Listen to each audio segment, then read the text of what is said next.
Now, you may remember 4 years ago a film called The Horse Whisperer scored a big box office success. It was based on a book by Nicholas Evans, who once worked as a journalist in Newcastle.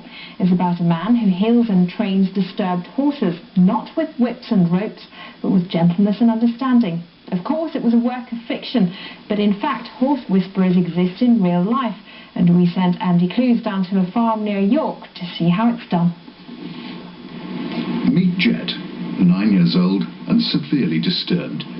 In his early life he was kept in a garden shed. His bridle had almost grown into his head and he'd been severely traumatised when an operation of the vets went wrong. The result, a highly nervous, jittery, untrusting and apparently untrainable horse.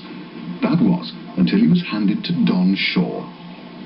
Once in the arena, the first step is to gain Jet's trust. So I'm going to control his movement. I'm going to establish that I'm boss, I'm the leader, and he has to start listening to me if we're going to establish a relationship.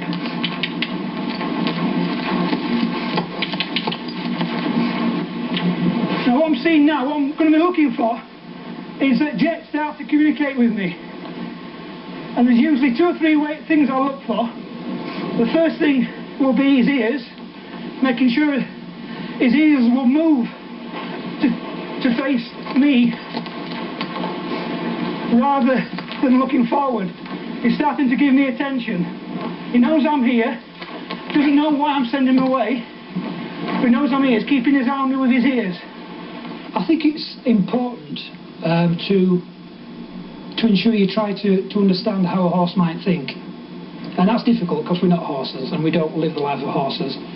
But I think it is important to try and imagine. I think the best way to solve a problem is to imagine how that problem might be caused. Think of the things that might have caused it and then work backwards from there to try and eradicate those problems.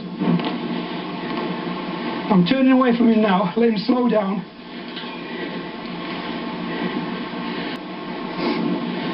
And once he stops, I'm going to try and pick him up.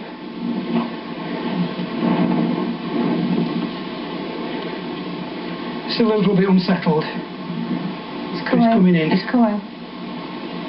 Just give him a minute. Good boy. He's there. Now, I'm not going to look him in the eyes because that means go away. I'm going to send him off again because he went away. It's a good demonstration how troubled Jet's been over the last few years.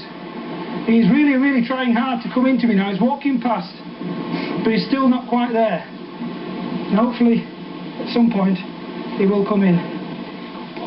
At last, the barrier's down and a fragile trust is established. I'm going to give him lots of praise now because that's been quite difficult for him. He's been trying his heart out to come to me, but just at the point where he's nearly there, he's panicked, and a lot of that is down to trust. And I'm just going to work with him a little bit on this long line. So I put him under quite a lot of pressure there, and it's obviously affecting something up here, some memory that he has, and he was very reluctant to come in. But he's here now, and he needs to know that it's safe. I'm not going to send him away anymore. Jet hasn't been saddled for 4 years. This, therefore, is something of a milestone. What's this? You're on your own now, kid. Hey. Good fella. Come on. So what we've seen here now is that 5-10 minutes ago, we had a horse who was quite concerned. He was running around the round pen. I had a lot of trouble actually getting him back into me. He was a little bit frightened. Maybe on reflection pushed him a little bit too much, being that his long history of being abused and traumatised. But he has come into me, he has established that link, that trust, and he's now wanted to stay with me. Which is very good, isn't it, lad? It's very good. If he enjoys it, I'd like to think be able to be ridden again. But it's down to Jet. If it bothers him, I'm not going to push him. If he can enjoy his life, if he's into retirement now, and he's only 9, but if he enjoys life, then fine, we'll leave him be. In other words, taken from the last owner. she wouldn't be able to sell him in the condition he was.